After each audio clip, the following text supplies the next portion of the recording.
Estamos de vuelta en El Mundo Ahora. Soy Valentina Torres Sánchez y es un gusto acompañarlos. Vamos a revisar los hechos que son noticia a esta hora. El Pentágono anunció que desplegará el mayor portaaviones estadounidense en el Caribe. Esto en medio de la declarada guerra de Donald Trump contra el narcotráfico. En su más reciente ataque contra una lancha acusada de transportar drogas, 6 personas perdieron la vida. Analizamos en esta emisión. Desde Israel, el secretario de Estado Marco Rubio aseguró que las autoridades que tomen el control de la Franja de Gaza deben ser amigas de Israel y reiteró que Hamás no puede tener ningún papel en el futuro gobierno. Además dijo que la UNRWA no participará en el reparto de ayuda.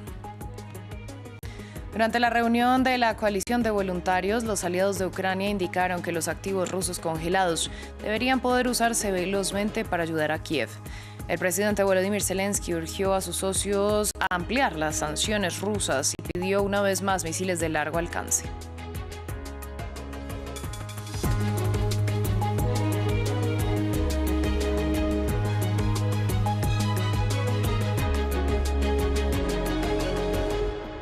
Comenzamos con el más reciente anuncio del Pentágono en su lucha contra el narcotráfico en ruta por el Caribe y el Pacífico. Este viernes, el secretario de Guerra, a través de su portavoz, informó que Estados Unidos enviará un portaaviones y sus buques respectivos a Latinoamérica, lo que reforzaría el número de tropas y aeronaves presentes en la región. Un anuncio que se conoce después del último ataque de Estados Unidos contra una lancha acusada de transportar drogas, lo que eleva a 10 las embarcaciones bombardeadas en 2 meses. Para analizar el reciente anuncio del Pentágono y sus implicaciones para la región, saludo a Víctor Gaviria. Él es magíster en Seguridad y Defensa Nacional y politólogo. Señor Gaviria, el portaaviones que será desplegado en la región es el USS Gerald Ford, el más grande del mundo. ¿Qué capacidades tiene y cuál es la flotilla que lo acompaña? Bueno, principalmente buenas tardes a todas y todos. Pues las capacidades del Gerald Ford, pues ya tú muy bien lo has planteado, son capacidades aéreas, terrestres y desembarco, muy similar con diferentes características en términos de progresión, muy similar a lo que ya se había adelantado con el Iowa Jima, que es el otro, el despliegue que se hizo hace dos meses. La diferencia en este caso es que el portaaviones tiene las capacidades aéreas mucho más fortalecidas y de acuerdo al despliegue que se haya realizado en la cantidad de aviones que pueda desplegar, que permitiría la capacidad de desarrollar una intervención aérea y terrestre mucho más desarrollada que la que tenía el despliegue inicial. Creo yo un poco que eso es el aumento de capacidades que se tienen. Si bien vimos con el Iowa que teníamos unas capacidades anfibias, o sea, un grupo de marines de alrededor de 4.000 marines con esas capacidades y con el despliegue de vehículos en ese caso, teníamos el submarino que se desplegó en este ejercicio, los destructores que lo acompañan. En este caso, el Gerald Ford ya aumenta y pasamos a las capacidades aéreas que quieren demostrar en el desembarco. Bueno, Venezuela denunció que los ataques y estas movilizaciones de Estados Unidos, tanto en el Caribe como en el Pacífico, pueden, y cito, incendiar América del Sur. ¿Podrían de alguna manera esas decisiones de Estados Unidos movilizar a países y sus tropas y desencadenar un conflicto mayor en la región?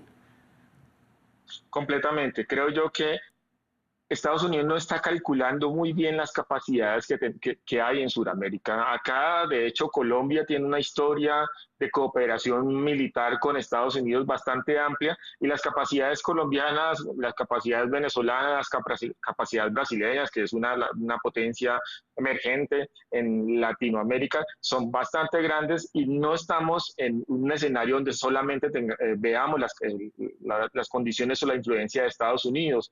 Tenemos la influencia de China, que tiene una gran apuesta en Sudamérica con la apuesta de la Franja y la Ruta, apuesta en el Pacífico, en términos del tránsito para otra forma de pasar del Caribe al Pacífico. Tenemos el desarrollo, las capacidades rusas también, que tienen una importante presencia y relacionamiento y ejercicios militares con Venezuela. No les interesaría de ninguna manera que este despliegue se siga desarrollando. Y el problema en este caso es, primero, que hay que quitar el factor narcotráfico de este ejercicio. En ningún momento esta es una operación contra el narcotráfico. Colombia es experta en la guerra contra el narcotráfico desde hace más de 40 años, casi 50 años desde la declaración de la guerra que plantea Estados Unidos. Y de hecho en estos 2 últimos años, Colombia ha logrado la incautación de más de 1.700 toneladas, calculen ustedes, 1.700 toneladas de cocaína sin asesinar a ninguna persona.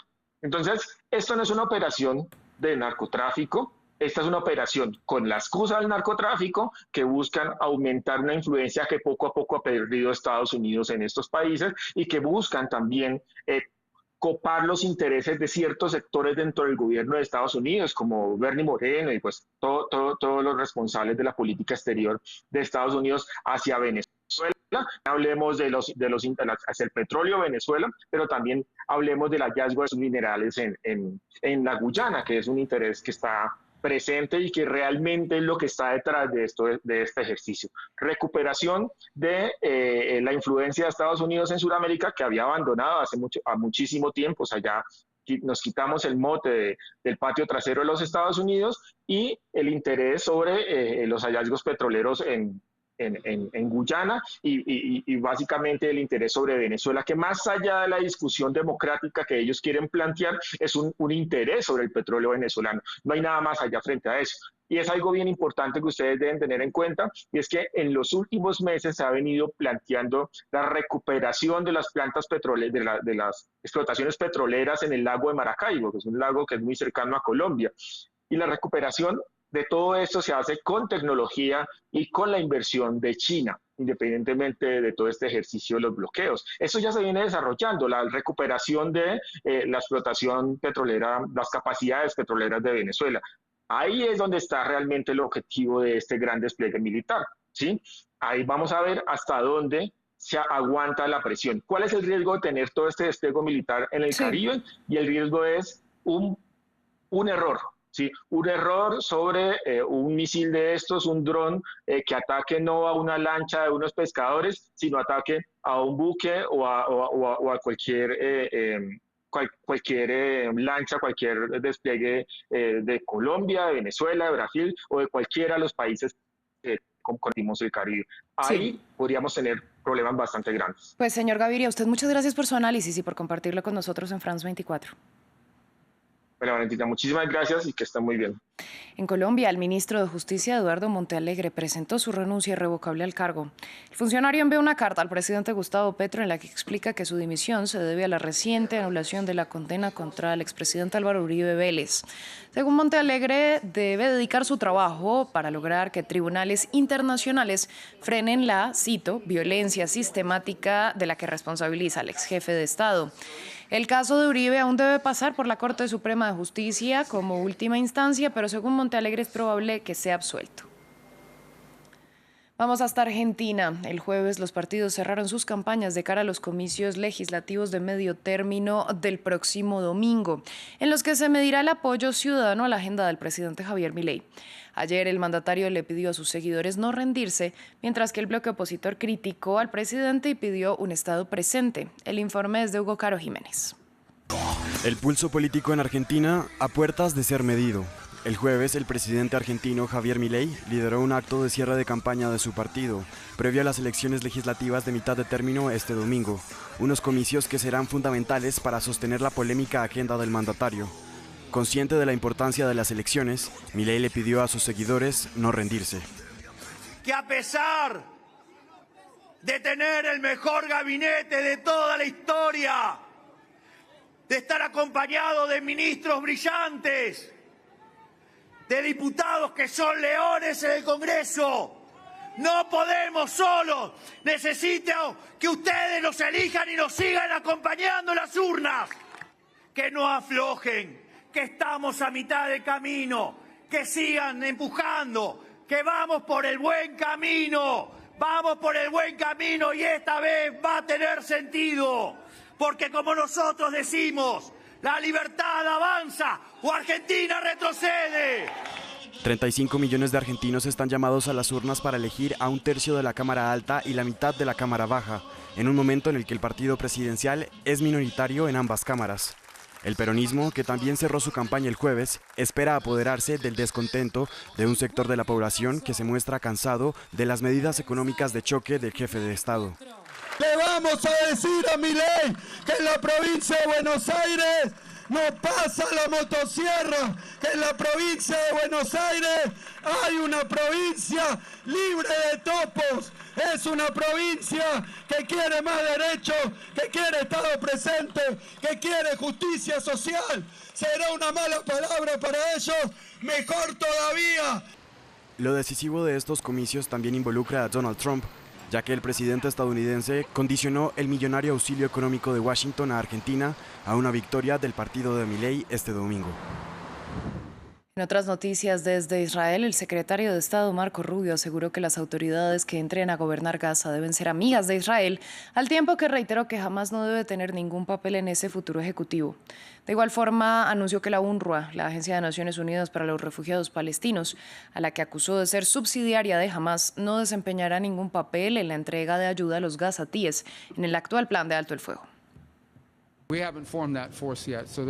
Aún no hemos informado de esa fuerza, por lo tanto, aún hay trabajo en curso. Hay muchos países que se han ofrecido a participar. Obviamente, al formar esta fuerza, tendrá que estar compuesta por personas con las que Israel se sienta cómodo o países con los que Israel también se sienta cómodo. Permítanme decir que creo que hay muchos países que están expresando interés ahora mismo. En otras noticias, tras la reunión de la coalición de voluntarios en Londres en la que participó el presidente ucraniano Volodymyr Zelensky en busca de apoyo para la guerra, los aliados indicaron que los activos rusos congelados deberían poder usarse de manera rápida para ayudar a Kiev. El presidente ucraniano pidió a sus socios que doten a su país de armas con capacidades de largo alcance para presionar a Rusia a sentarse a negociar el fin de la guerra. Además, solicitó la imposición de sanciones contra todas las compañías petroleras rusas y su flota fantasma. Escuchemos. Y tenemos que ejercer presión no solo a Rosneft y Lukoil, sino a todas las compañías petroleras rusas como Surgutneftegas y otras, y a la flota en la sombra y su infraestructura y a las terminales petroleras de Rusia. Las sanciones que Estados Unidos ha impuesto contra las compañías petroleras más grandes de Rusia los privarán de ingresos y aumentarán significativamente la presión sobre Putin para que venga a la mesa de negociaciones. Y demuestran una vez más que el presidente Trump está absolutamente comprometido a poner fin a esta guerra y traer una paz duradera a Ucrania. Seguimos en Turquía. En una serie de decisiones dictadas este viernes, un tribunal penal absolvió al alcalde de Estambul, Ekrem İmamoğlu, de cargos por manipulación de licitaciones, mientras en Ankara otro tribunal desechó el caso contra el opositor Özgür Özel en un juicio sobre supuesta compra de votos. Ambas causas fueron denunciadas por críticos del gobierno como acusaciones políticas y la Fiscalía respondió este mismo viernes a la decisión. Nos lo cuenta Jesús Yahure. La oposición turca respira aliviada al menos por ahora, tras 2 decisiones judiciales que dan por tierra casos contra el Partido Republicano del Pueblo y 2 de sus figuras más prominentes. Primero, en Estambul, un tribunal absolvió al alcalde Ekrem İmamoğlu y a otros 6 acusados de cargos por manipular licitaciones, presentados en marzo por la Fiscalía contra el principal rival del presidente Erdogan. İmamoğlu, arrestado y en prisión preventiva, dijo en marzo tras su arresto que se trataba de un caso de persecución política. Su detención provocó masivas protestas en el país. Ni sus conspiraciones ni sus artimañas podrán desviarme de mi camino. Yo, Ekrem İmamoğlu, hijo legítimo de estas tierras, seguiré atemorizándolos con mi presencia y con mis acciones. La Fiscalía respondió con otra acusación contra İmamoğlu, esta vez por supuesto espionaje, que involucra también a su jefe de campaña y al director de la televisora privada Tele1. Los cargos alegan que la estación trabajaba para la campaña de İmamoğlu y que compartió data electoral con servicios de inteligencia extranjeros. Y en Ankara, otro tribunal desechó los cargos por manipulación y compra de votos contra Özgür Özel, electo jefe del partido de İmamoğlu. La acusación buscaba invalidar el Congreso que eligió a Özel mientras se decidía el candidato de las presidenciales de 2028. El tribunal determinó que no se hallaron elementos de delitos en la acusación. Lo afirmamos desde el principio. En las demandas interpuestas por la cancelación de nuestro Congreso, la intención de los demandantes no era interponer una demanda, cancelar el Congreso ni celebrar uno nuevo de inmediato. La intención era que el tribunal decidiera quién lideraría el partido. Eso era todo lo que querían. El gobierno de Erdogan sostiene que los tribunales son imparciales y libres de interferencias políticas, insistiendo en que las investigaciones se centran únicamente en la corrupción. Antes de cerrar, el gobierno de Estados Unidos informó sanciones contra el presidente de Colombia, Gustavo Petro, su familia y algunos de sus colaboradores cercanos, por la que aseguran su participación en actividades relacionadas con el tráfico internacional de drogas. Petro, la primera dama, su hijo y el ministro del Interior, Armando Benedetti, fueron incluidos en la conocida como lista Clinton, manejada por la Oficina de Control de Activos Extranjeros del Departamento del Tesoro. El mandatario colombiano reaccionó, dijo que la sanción de Washington es por su lucha contra el narcotráfico. Fin del informativo. Ustedes, gracias por su sintonía.